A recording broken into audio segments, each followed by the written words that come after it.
우리는 오늘 요한복음 16장 말씀을 계속 보고 있습니다.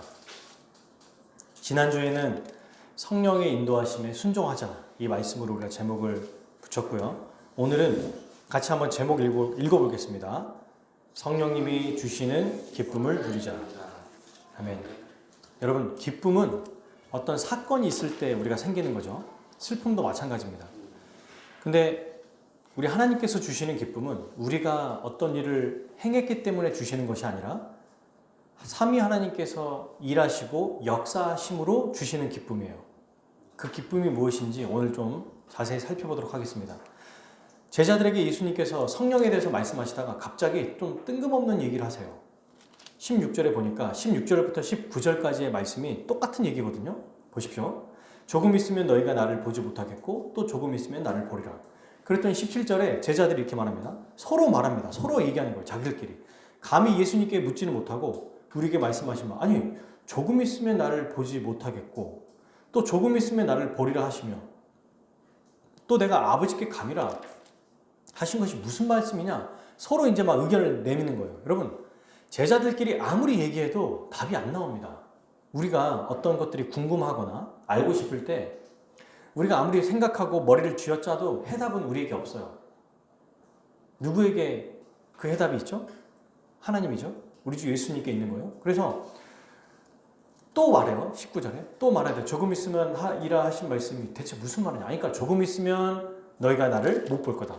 또 조금 있으면 나를 볼 것이다. 대체 이 얘기가 뭘까? 지금 이거 얘기하고 있는 거죠. 그랬더니 예수님께서 이 소식을 알고 얘네들이 지금 이 얘기를 하고 있다는 걸 알고 얘기하십니다. 19절에 또 얘기하시죠. 내 말이 조금 있으면 나를 보지 못하겠고 또 조금 있으면 나를 보리라면 서로 문의하느냐. 이게 무슨 말인지 모르니까 자꾸 서로 얘기하고 있는 거야. 내가 알려줄게. 진실로 진실로라고 얘기하죠. 정말 너에게 확실하고 분명하게 얘기해줄게. 너에게 말해줄게. 너희는 곡하고 애통할 거야. 곡하고 애통이 뭐예요? 곡은 언제 합니까? 언제 곡하죠? 네, 죽었을 때. 사람이 죽었을 때 곡해요. 그리고 슬퍼해요. 근데 반전이 있습니다. 우리가 곡하고 애통할 때 세상은 어떻게 합니까? 기뻐한대요. 우리가 예수님의 제자들이 막 슬퍼 울고 막 이럴 때 세상은 크게 기뻐하고 막 행복해 한다는 거예요. 근데 또 이제 얘기합니다. 너희는 근심하겠으나 너희 근심이 도리어 기쁨이 되리라. 지금 이렇게 얘기하고 계시는 거예요. 자, 예수님이 힌트를 주셨죠. 조금 있으면 나를 볼 거고, 나를 못 볼 거고, 조금 있으면 나를 볼 거야. 이 두 개를 얘기하면서 너희가 곡하고 슬플 거야. 근데 세상은 기뻐할 거야. 하지만 너희가 근심하는 그 근심이 오래가지 않아. 다시 영원히 기쁨이 생길 거야. 너무 기뻐서 도리어 너희 근심이 더 기쁨이 될 거야. 이렇게 얘기하죠. 그러면 조금 있으면 나를 못 본다가 뭘까요? 예수님 말씀하신 십자가 죽음이겠죠. 조금 있으면 나를 못 본다. 곧 이제 죽는 거니까 못 보는 거예요. 언제 동안 못 보죠? 3일 동안 못 보는 거예요. 3일 동안. 근데 조금 있으면 다시 나를 본다고 하신 말씀은 뭘까요? 부활입니다. 그리고 또 하나, 부활하신 예수님이 보내시는 성령님을 받았을 때 이 두 가지를 다 이야기해요. 그리고 또 하나는 더 확장해 보면 재림까지도 이야기할 수 있습니다. 이 세 가지가 다 들어있는 거예요. 근데 가장 우선적으로는 부활이라고 볼 수 있겠죠. 이 예수님의 십자가 죽음은 제자들이 어떻게 한다고요? 낭망하고 고통스러워한대요. 근데 세상은 기뻐합니다. 왜 제자들은 낭망하고 애곡하고 곡할까요? 죽으니까. 자기들이 생각하는 유일한 우리의 메시아가 십자가에 못 박혀 죽으니까 어떤 생각이 들어요? 우리가 실패했구나. 이런 생각을 한다는 것입니다. 세상은 반대로 메시아이신 예수 그리스도가 십자가에 죽으니까 우리가 승리했구나라고 생각하는 거예요. 세상은. 그러니까 크게 기뻐하고 즐거워하죠. 마귀가 이겼다고 생각한 거예요. 이제 우리 세상이구나 라고 생각한다는 거예요. 근데 저는 여기서 이 지점을 좀 생각해 볼 필요가 있다고 봅니다. 세상이 즐거워할 때 우리는 슬퍼하고 세상이 기뻐할 때 슬퍼한다고 했죠? 그럼 우리가 기뻐할 때 세상이 오히려 슬퍼해야 되는데 우리는 언제 기뻐하고 언제 슬퍼하는지를 한번 생각해 봤으면 좋겠다는 거예요. 세상과 사실은 정반대거든요. 정말 우리가 하나님의 말씀의 관점, 우리 주님이 주시는 그 은혜의 관점으로 세상을 바라보면 세상이 막 너무 즐거워하고 행복해하면 오히려 근심이 돼야 되거든요. 근데 세상이 너무 좋아하면 우리도 그거에 똑같이 좋아한다? 그렇다면 생각해 봐야 될 문제라는 것입니다. 왜? 예수님은 제자들의 삶은 세상의 삶과 반론적인, 반대적인 되는 삶이라고 말씀하셨기 때문이에요. 그래서 우리에게는 믿음의 눈이 필요합니다. 예수님이 실제로 십자가에서 죽으신 것 같지만 그게 슬픔이지만 예수님이 뒤에서 얘기하시죠. 그 슬픔이 영원히 지속되지 않는다. 그 근심이 너희에게 있지만 근심하겠지만 그 근심이 도리어 기쁨이 될 것이다. 여러분, 기독교 신앙에서 정말 중요한 게 하나 있습니다. 기쁨이라고 하는 것은 반드시 슬픔이 통과된 다음에 주어진다는 거예요. 이게 기독교 신앙의 정말 너무 핵심적인 이야기예요. 실패가 있는 다음에 우리가 생각하는 그 다음에 성공이 있다는 겁니다. 그래야 진짜 성공으로 여겨지는 거죠. 이거는 이미 에스더 9장 22절에도 이렇게 말씀하고 있어요. 에스더 알죠? 내가 죽으면 죽으리라고 했던 그 말씀에 이렇게 되어 있습니다. 이날에 유다인들이 대적에게서 벗어나서 평안함을 얻어 슬픔이 변하여 기쁨이 되고 애통이 변하여 길한 날이 되었으니. 이게 예수님의 십자가 죽음에 대한 사건과 부활의 사건을 함께 보라고 알려주고 있는 거예요.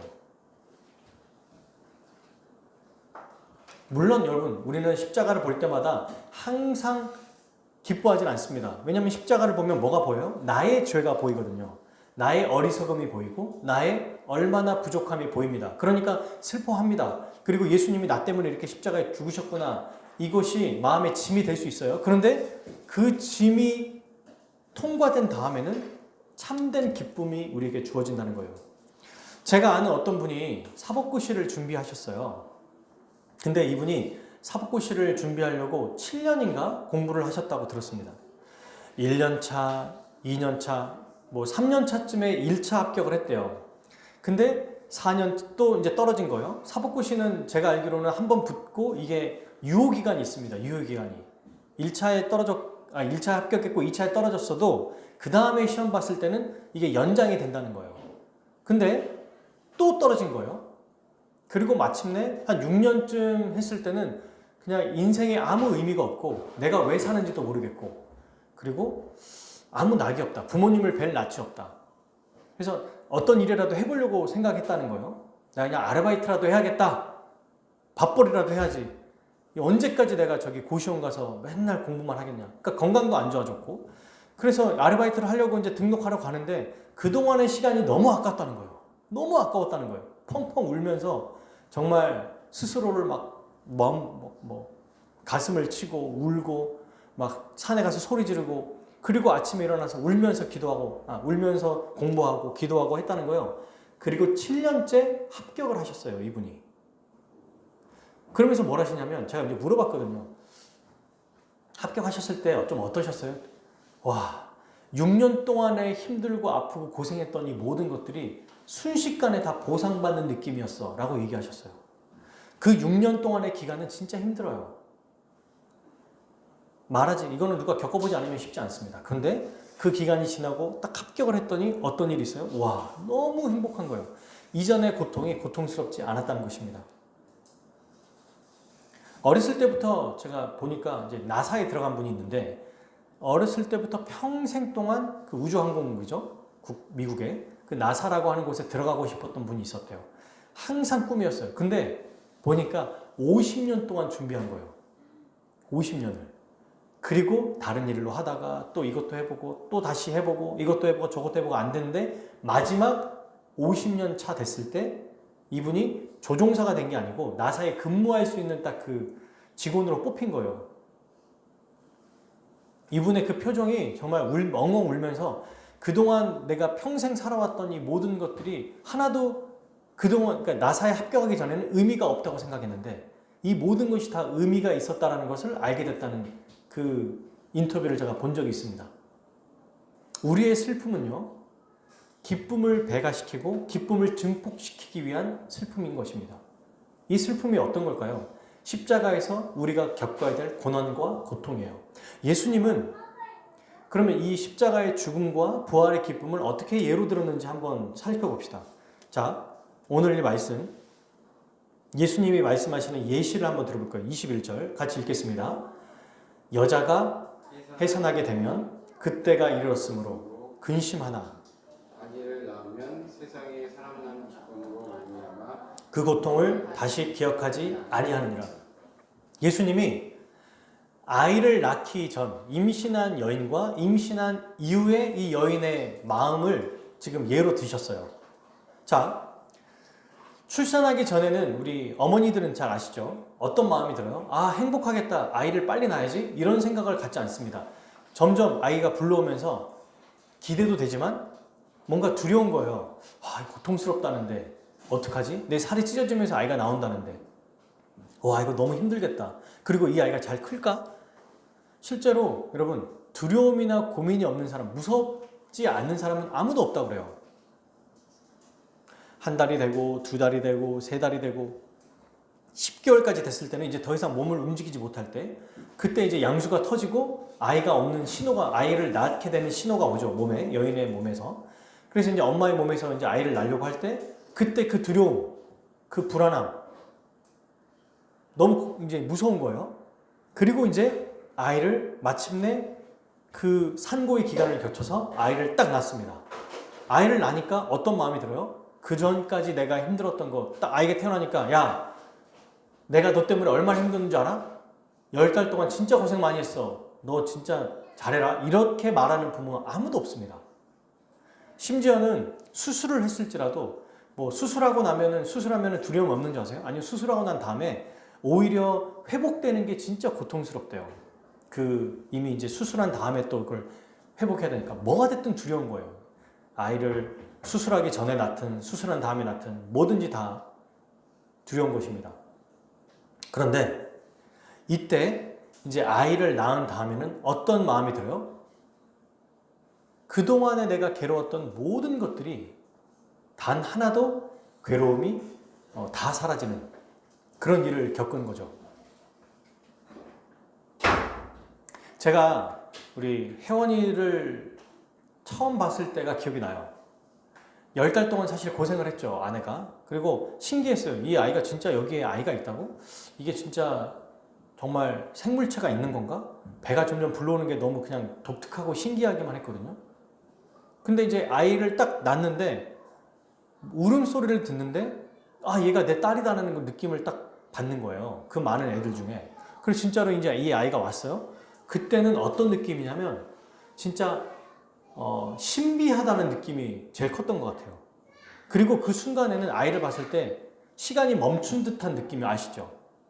그러니까 너무 신기한 게 이제 병원에 갔다가 조리원으로 들어가잖아요. 조리원에서 이제 아내랑 저랑 수고했다고 얘기하고 잠자고 아이를 보여주는 그 시간이 있잖아요. 길게 하면 한 시간. 중간중간에 또 모유를 먹여야 되고 아이를 보여주잖아요. 그때 이 아이가 와서 딱 아이를 보는데 시간이 진짜 멈춘 것 같았어요. 너무 황홀하다. 너무 신기하다. 그러니까 경이롭다라는 말이 옳은 것 같아요. 아내도 똑같았을 겁니다. 너무 경이롭고 너무 신기한 거예요. 이 아이가 제 앞에 딱 있다는 게. 그동안에 10달 동안 아내 때문에, 이 아이 때문에 고생했던 거, 힘들었던 건 생각이 하나도 안 납니다. 진짜 생각이 안 나요. 오히려 이 말씀을 보니까 아, 그래, 10달 동안 이런 일이 있었지. 맞아, 이런 일들이 있었지. 그게 생각이 나지. 아이가 태어난 이후부터는 하나도 생각이 안 나는 거예요. 언제 힘들었고, 뭐가 고통스러웠고, 뭐가 내가 정말 힘들었는지 기억이 하나도 안 나요. 그냥 이 아이 자체만으로 너무 행복한 거예요. 볼 때마다 행복했고, 볼 때마다 신기롭고, 볼 때마다 경이로웠습니다. 아이를 낳기 진짜 힘들어하는 그 여인이 있을 때 그분들을 자세히 지켜보면은 아, 나는 첫째 이상 더 이상 못 낳아. 이러다가도 이 아이가 1살이 되고 2살이 되고 3살이 되니까 어떤 마음을 또 가져요? 10달 동안 그렇게 고생했던 것들 생각하기보다 이후에 이 아이와 함께 보낼 시간을 생각하니 또 아이를 낳고 싶다라고 말하게 되죠. 그런 분들을 진짜 많이 만났어요. 나는 첫째 한 명만 낳을 거야. 너무 힘들었어. 아이를 임신하고 아이를 낳았던 그 시간이 너무 고통스러웠어 라고 말하는데 이 아이가 실제로 2살이 되고 3살이 되니까 너무 예쁜 거예요. 그래서 또 다른 아이를 막 만나고 싶고 또 키우고 싶은 거죠. 그게 여러분 오늘 우리 예수님이 하신 말씀이에요. 10달 동안의 그 괴로움과 힘든 것은 아이가 태어나는 그 순간 모든 것이 다 눈녹듯 사라져버린다는 것입니다. 고통과 아픔과 애곡은 부활의 생명을 우리가 목격했을 때, 부활의 기쁨을 맛봤을 때 모든 것이 다 사라지게 될 것이라고 말씀하고 있습니다. 이게 바로 부활을 믿는 자들의 기쁨인 거예요. 근데 여러분, 이 제자들에게는 지금 보십시오. 이 당시에는 부활하지 않았기 때문에 지금 슬프기만 한 거예요. 지금 예수님이 미래를 말씀하신 거니까. 근데 부활하신 예수님 만났을 때 어때요? 너무 기쁘죠. 성령님을 보내셔서 성령이 그 제자들 안에 있을 때 이 기쁨은 더 이상 빼앗아갈 수 없습니다. 그런데 주님이 다시 재림하실 때까지는 이미와 아직 사이에서는 여전히 고통이 있어요. 기쁨이 우리에게 주어진 것도 맞지만 여전히 고통이 있다는 것입니다. 해산하는 고통이 여전히 남아있다는 거예요. 우리의 인생이 그렇습니다, 여러분. 우리의 삶이 성령께서 우리에게 오셔서 기쁨을 주시고 행복을 주시고 감사함을 주시지만 여전히 이 땅에서 우리가 감내해야 될 고통과 고난이 있다는 것이죠. 그리고 이 고난과 고통은 예수님이 재림하실 때 완전히 다 사라질 거예요. 그러니까 우리에게 소망이 있는 거죠. 제자들과 우리의 차이점은 근본적인 게 하나 있어요. 이들은 아직 예수님이 함께 하시지만 성령님을 받지 않았다라는 거.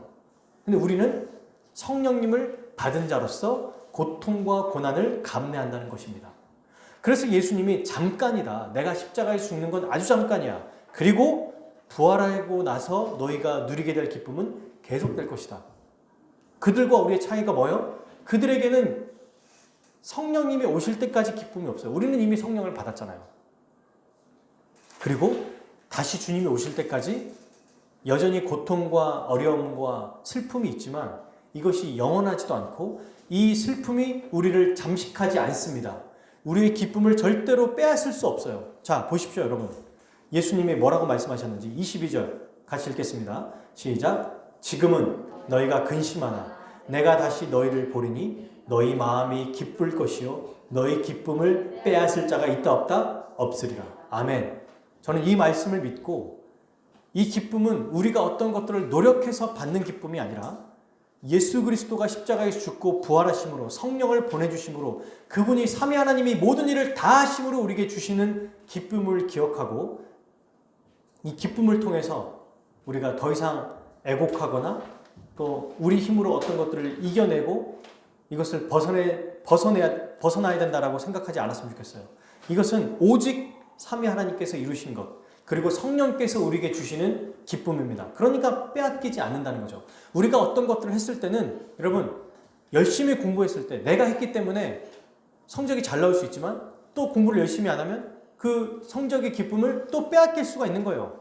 일을 열심히 해요. 내가 열심히 일을 했는데 일을 열심히 했기 때문에 인정도 받고 보수도 많이 받아요. 근데 대충 하거나 또 안 하게 되면 어떻게 해요? 그 기쁨과 행복이 또 사라지는 것입니다. 예수님이 우리에게 주시는 기쁨은 성령을 통해서 주시는 기쁨이고 예수께서 십자가에서 죽고 부활하심으로 전부 다 우리를 위해서 이루신 모든 것을 다 이루신 그 완전한 기쁨을 우리에게 부어주시는 거예요. 성령님을 통해서.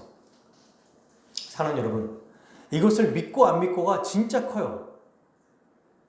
성령께서 우리에게 주시는 기쁨이 어떤 것도 우리의 그 기쁨을 뺏을 수 없다라고 믿는 사람은 실제로 매일의 삶에 고통스럽고 애곡할 때도 있고 슬플 때도 있지만 이 슬픔이 기쁨을 잠식할 수 없습니다. 좌절이 우리를 잠식할 수 없다는 거예요. 근데 이것을 믿지 못하잖아요. 이것을 또 확신하지 못하고 알지 못하면 어떤 일이 벌어집니까? 더 큰 문제로 보이는 거예요. 내가 지금 닥쳐있는 어떤 문제들이. 그리고 성령께서 우리에게 주시는 기쁨에 대해서는 생각조차 안 하고 오히려 지금 내가 이 문제를 해결하지 않으면 나는 기쁘지 못할 거야. 인간적인 방법으로 내가 또 기쁨을 만들어내려고 하는 거죠. 여러분, 우리가 구원을 이룰 수 없는 것처럼 기쁨도 우리가, 행복도 우리가 스스로 만들어낼 수 없는 것입니다. 이건 예수님께서 성령을 통해서 전적으로 주시는 거예요. 그것을 믿는 자가 이 은혜를 얻는 거죠. 자, 그러면 끝으로 어떻게 이 기쁨을 빼앗기지 않는가?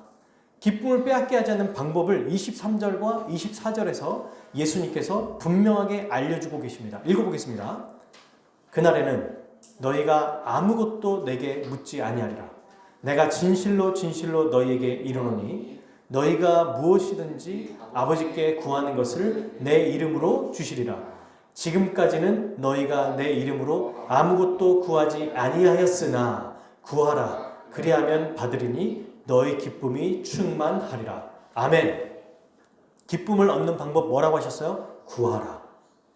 구하지 않았대요. 24절. 지금까지는 너희가 내 이름으로 아무것도 구하지 아니하였으나, 이미 우리에게 주님께서 하나님을 아버지라고 부르게 하시고 그 하나님을 통하여 기도의 응답을 받을 수 있음에도 불구하고 예수님은 제자들에게 뭐라고 그랬어요? 지금까지는 너희가 아무것도 못 받았지. 성령을 보내주실 텐데 성령을 받은 너희는 이제 구하면 다 받을 거야.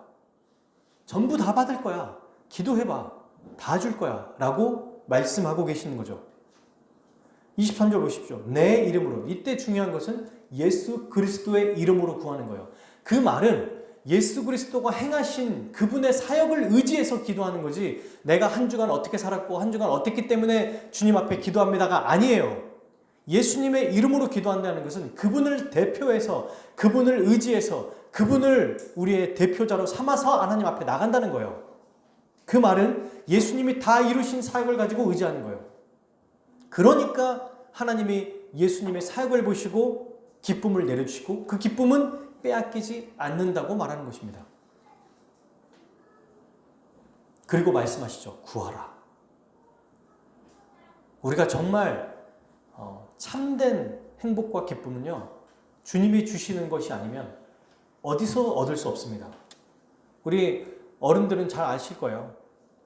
내가 원하는 것, 내가 소원하는 것들을 어떤 걸 이루거나 쟁취하거나 그것을 얻었을 때 기뻐요. 행복해요.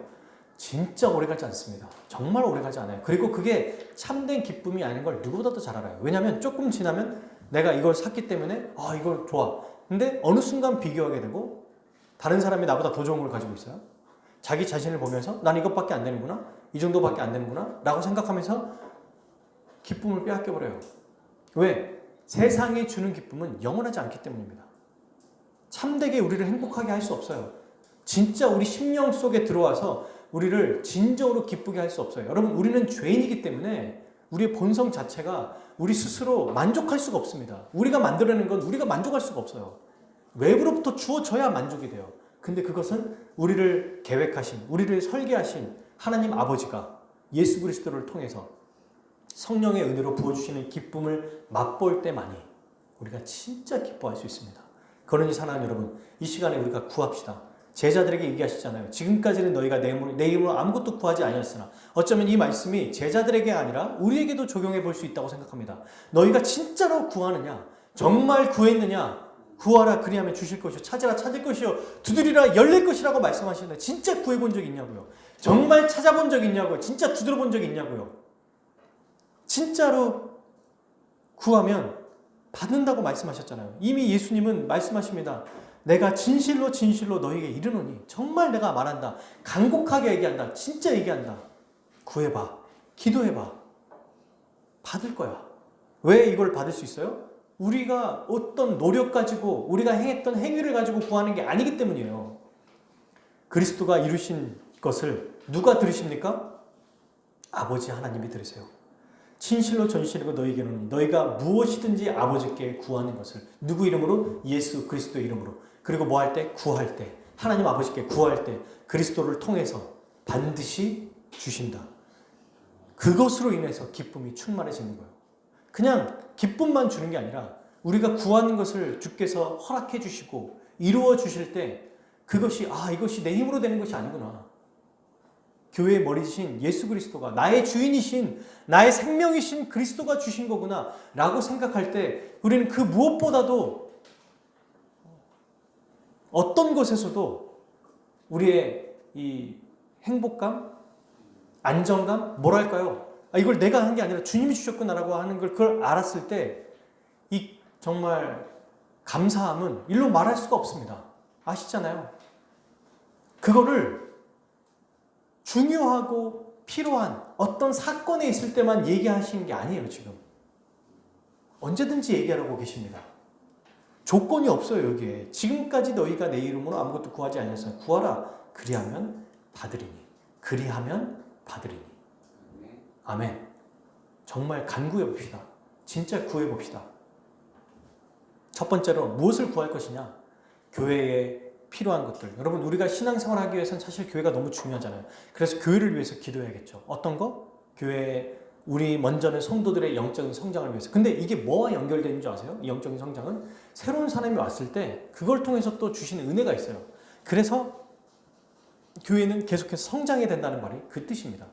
우리 안에서 또 은혜도 있죠. 그러나 새로운 사람들이 왔을 때 그 사람을 통해서 우리가 누리는 또 기쁨과 유익이 있는 거예요. 그러니까 교회를 위해서 기도할 때는 주님, 우리의 영적인 성장을 위해서라도 우리 교회에 새로운 사람들을 보내주시고 우리 사랑하는 자녀들의 또 또래나 아니면 더 좋은 덕이 되고 또 힘이 되는 우리 선배들을 보내주시고 주님, 좋은 어른들을 보내주셔서 함께 이 일들을 우리가 교회로 하나님께 영광 돌리며 살아게 해주십시오 라고 기도하는 거예요. 그리고 두 번째, 가정을 위해서 기도해야겠죠. 가장 여러분 소원하는 게 뭡니까? 우리가 앞에서 예수님 말씀하셨죠?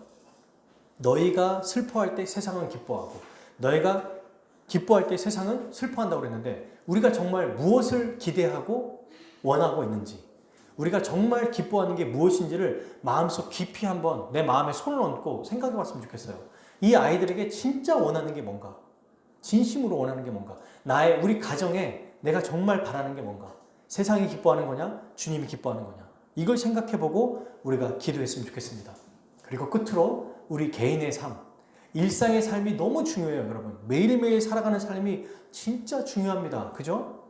그 하루하루 살아가는 하루하루의 시간이 중요해요. 그 시간을 어떻게 보낼 것이냐도 너무 중요합니다. 어떤 의미 있는 일을 하는 것보다 더 중요한 것은 내 마음에 주님이 주시는 평강으로 살아가는 거예요. 주님 주시는 기쁨으로 기뻐하라. 오늘 찬양에도 나오잖아요. 그 기쁨으로 기뻐하는 거예요. 여러분, 무엇을 하는 것보다 더 중요한 것은 어떤 마음을 가지고 하냐가 더 중요해요. 무엇을 이뤘냐라기보다 과정이 훨씬 중요해요. 우리 주님은 우리의 마음을 훨씬 더 중요하게 보세요.